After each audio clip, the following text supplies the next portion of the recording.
Hello guys, welcome back to my channel. आज की इस वीडियो में हम देखने वाले हैं एमएससी सेकंड सेमेस्टर एग्जामिनेशन 2024 का पेपर। चूंकि ये बॉटनी का सेकंड पेपर है, देखेंगे किस प्रकार आया हुआ है। तो वीडियो को आपको अंत तक देखना और इन क्वेश्चनों को आपको तैयार कर लेना है। काफ़ी सारे यहाँ पर कमेंट वगैरह आ रहे थे, इसलिए हम जो है यहाँ पर बॉटनी के पेपर वगैरह भी अब अपलोड करेंगे। इसलिए आप इस चैनल को जो है सब्सक्राइब करके रख लेना है, आपका यहाँ पर आगे फायदा होता रहेगा। क्योंकि यहाँ पर ये तो सेकेंड सेम का पेपर है।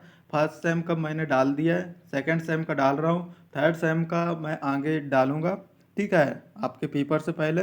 और फोर्थ सेम का भी यहाँ पर अपलोड करने वाला हूँ इस चैनल पर। इसलिए इस चैनल को जो है सब्सक्राइब करके रख लेना है, आपका यहाँ पर फायदा होगा और इन सभी क्वेश्चनों को आपको तैयार कर लेना है, चाहे आप जो भी यूनिवर्सिटी से हो। ठीक है, यहाँ पर RDVV, ठीक है, रानी दुर्गावती विश्वविद्यालय वालों का कमेंट आ रहा था कि भाई पेपर अपलोड कीजिए छिंदवाड़ा यूनिवर्सिटी का। तो ये छिंदवाड़ा यूनिवर्सिटी का पेपर है, लेकिन देखा है काफ़ी सारी यूनिवर्सिटीज़ में यहाँ से काफ़ी सारे प्रश्न आते हैं। ठीक है, इसलिए उन लोगों का भी यहाँ पर कमेंट आ रहा था, मैसेज वगैरह आ रहा था, पेपर अपलोड कीजिए। और वहाँ पर पेपर नहीं हुए। यदि आपके पेपर नहीं हुए, इन क्वेश्चनों को आपको तैयार कर लेना है।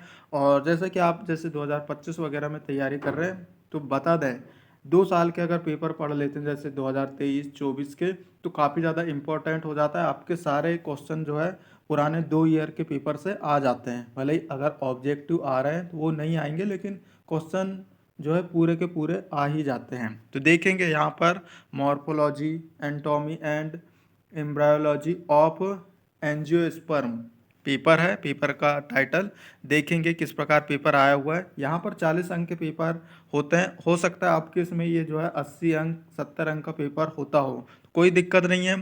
ठीक है, यहाँ पर क्या है, 2 अंक के प्रश्न आते हैं, हो सकते हैं यही प्रश्न आपके इसमें 5 अंक में आते हो। ठीक है, तो इस प्रकार अंक यहाँ पर बढ़ा दिया जाता है। बाकी यहाँ पर 40 अंक, 80 अंक, 100 अंक, इससे कोई फर्क नहीं पड़ता। हिंदी इंग्लिश दोनों में पेपर आया हुआ है।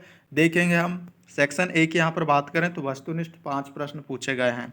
किस प्रकार के वस्तुनिष्ठ आए हैं देखेंगे। और काफ़ी सारी यूनिवर्सिटी क्या करती है, वस्तुनिष्ठ प्रश्न नहीं देती, तो कोई दिक्कत नहीं है, आगे आप क्वेश्चन इनको देख लीजिएगा। बाकी विकल्प भी आप देख सकते हैं, ट्राई कर सकते हैं कि आपको कितने आखिरकार सही बन रहे हैं। पहला यहाँ पर जो विकल्प पूछा है वो है 4 लंबे तथा 2 छोटे स्टेमन पाए जाते हैं। एस्टेरी एस्टेरेसी में, ब्रेसिक्रेसी में, लिलिएसी में, सोलेनेसी में। ठीक है, इंग्लिश से भी यहाँ पर जो है दिया हुआ है, तो इंग्लिश से भी आप पढ़ सकते हैं, क्योंकि काफ़ी सारे स्टूडेंट जो है हमारे हिंदी वाले हैं। तो खैर इंग्लिश वाले भी अगर देख रहे हैं तो आप पढ़ लीजिएगा, कोई दिक्कत नहीं है। और यहाँ पर दूसरा जो विकल्प है, पार्श्वी विभाज्योतक उत्तक हैं अन्य पुली एधा। पहला विकल्प है प्रोके एम्बिया। और तीसरा यहाँ पर दिया है रिब रिब विभाज्योतक उत्तक, इनमें से कोई नहीं। तो देख लेना है आपको सही आंसर और कोशिश करना है नीचे कमेंट करने की। जो तीसरा यहाँ पर जो विकल्प है वो देखेंगे, द्वितीयक वृद्धि के लिए कौन सा उत्तक जिम्मेदार है। Xylem, phloem, cortex, cambium. देख लेना है द्वितीयक उत्तक के लिए कौन सा क्या है उत्तक जिम्मेदार है। तो यहाँ उत्तक दिए हुए हैं, सही आंसर आपको पता कर लेना है। यहाँ पर अगला विकल्प हमारा आ जाता है, किस कम विकसित संवहन बंडल वी पाए जाते हैं। मरुद्भिद पौधों में, समुद्रभिद पौधों में, जलोद्भिद पौधों में, किसी में नहीं। ठीक है, ये विकल्प है, इंग्लिश से भी आप पढ़ लीजिएगा। और अगला यहाँ पर जो आ जाता है वो पांचवा, एलियम प्रकार का भ्रूणकोश होता है। मोनोस्पोरिक, बाइस्पोरिक, टेट्रास्पोरिक, सभी प्रकार का। ठीक है, ये विकल्प दिए हुए आपके सामने। अब यहाँ पर आ जाता है सेक्शन वार, चूंकि यहाँ पर ध्यान देने वाली बात है। और यहाँ पर जो है 2 अंक के प्रश्न पूछे गए हैं, पाँचों यूनिट से एक एक प्रश्न पूछे गए हैं। 8वें में दिया हुआ है लघुत्तरी प्रश्न है। ठीक है, हो सकता है ये जो है आपकी यूनिवर्सिटी में 5 अंक में पूछता हो। तो देख लेते हैं क्वेश्चन।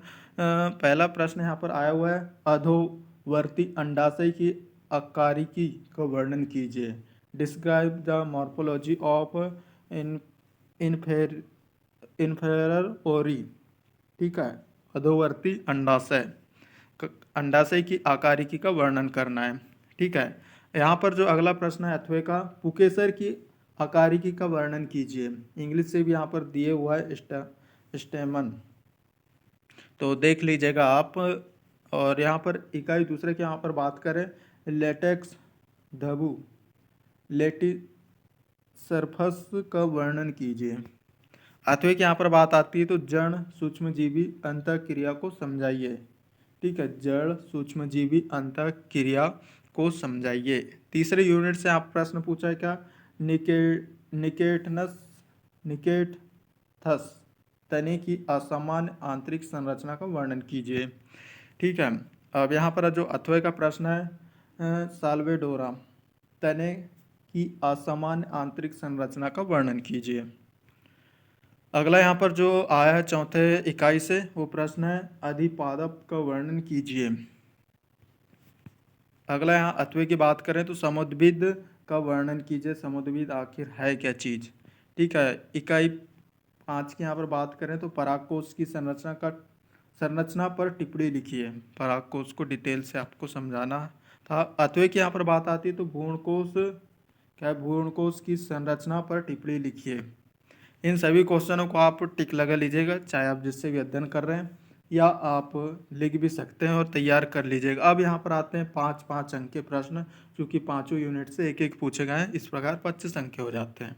इकाई 1 की यहाँ पर बात करें तो प्रश्न है क्या, अंडप के आकारिकी तथा विकास का वर्णन कीजिए। ठीक है और अभी तक जिसने भी सब्सक्राइब नहीं किया तो प्लीज़ सब्सक्राइब कीजिएगा। डिस्क्रिप्शन में हमारे टेलीग्राम व्हाट्सएप ग्रुप का लिंक है, ज्वाइन कीजिएगा, वहाँ सारे पेपर हम डालते रहते हैं, तो सब्सक्राइब कर लेना। और एक चीज़ और बता दूं, आप किस यूनिवर्सिटी से नीचे कमेंट करके बताइएगा, तो आपकी यूनिवर्सिटी के भी हम पेपर डालेंगे। ठीक है, तो आप नीचे कमेंट जरूर कीजिएगा। अतः कि यहाँ पर बात आती है तो बीजांडन्यास से आप क्या समझते हैं, विभिन्न प्रकार के बीजांडन्यास को समझाइए। इंग्लिश से दिया हुआ है। इकाई दूसरे की यहाँ पर बात करें तो प्रश्न है क्या, आवृतबीजी पौधों के मूल शीर्ष की संरचना पर प्रतिपादित सिद्धांतों का वर्णन कीजिए। अथवा की यहाँ पर बात आती है तो अथवा में प्रश्न पूछा है क्या, आवृतबीजी पौधे के प्रारूप शीर्ष की संरचना पर प्रतिपादित सिद्धांतों का वर्णन कीजिए। ठीक है, ऊपर आवृतबीजी ही दिया था। तीसरे इकाई से यहाँ पर बात करें तो द्विबीजपत्री जड़ में द्वितीयक वृद्धि किस प्रकार होती है, संचित्र वर्णन करना है आपको, वर्णन कीजिए। अथवा में जो प्रश्न है, द्विबीजपत्री तने में द्वितीयक वृद्धि किस प्रकार होती है, संचित्र वर्णन कीजिए। और जो चौथे इकाई से पूछा है प्रश्न, अनुकूल से आप क्या समझते हैं, अनुकूलन से, और जलीय पौधों की आंतरिक संरचना एवं उनके पारिस्थितिक अनुकूलन का वर्णन कीजिए। अब यहाँ पर आ जाता है अथवे का प्रश्न, मरुद्भिद पौधे की आंतरिक संरचना व उनके पारिस्थितिक अनुकूलन का वर्णन कीजिए। लास्ट यहाँ पर प्रश्न आ जाता है इकाई 5 से कि नामांकित चित्रों की सहायता से गुरु बीजाणु जनन प्रक्रिया का वर्णन कीजिए। नामांकित चित्रों की सहायता से गुरु बीजाणु जनन प्रक्रिया का वर्णन कीजिए। अतः कि यहाँ पर बात आती है तो परागण क्या है, परागण की विभिन्न विधियों का वर्णन कीजिए कि भाई परागण किस प्रकार से होता है। इसी प्रश्न, कोई दिक्कत नहीं है, बीएससी से आपको मिलते जुलते नजर आएंगे, इसलिए आप बीएससी से भी पढ़ सकते हैं इन क्वेश्चनों को, कोई दिक्कत नहीं है, आंसर तो सेम ही होगा, लेकिन आपको थोड़ा डिटेल से जाना पड़ेगा क्योंकि भाई एमएससी है।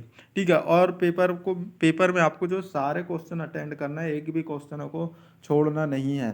ठीक है, भले ही आपको रिलेटेड बनता हो, लिख कर आइएगा, लेकिन लिख कर आइएगा, क्वेश्चन इनको छोड़कर बिल्कुल नहीं आना है, चाहे आप किसी भी यूनिवर्सिटी से हो। ठीक है, उससे जो है पास होने से आपको कोई रोक नहीं पाएगा।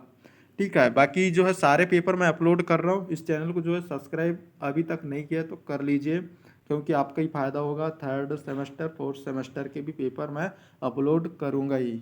ठीक है, बाकी मिलते हैं अगली वीडियो पर। Thanks for watching, bye.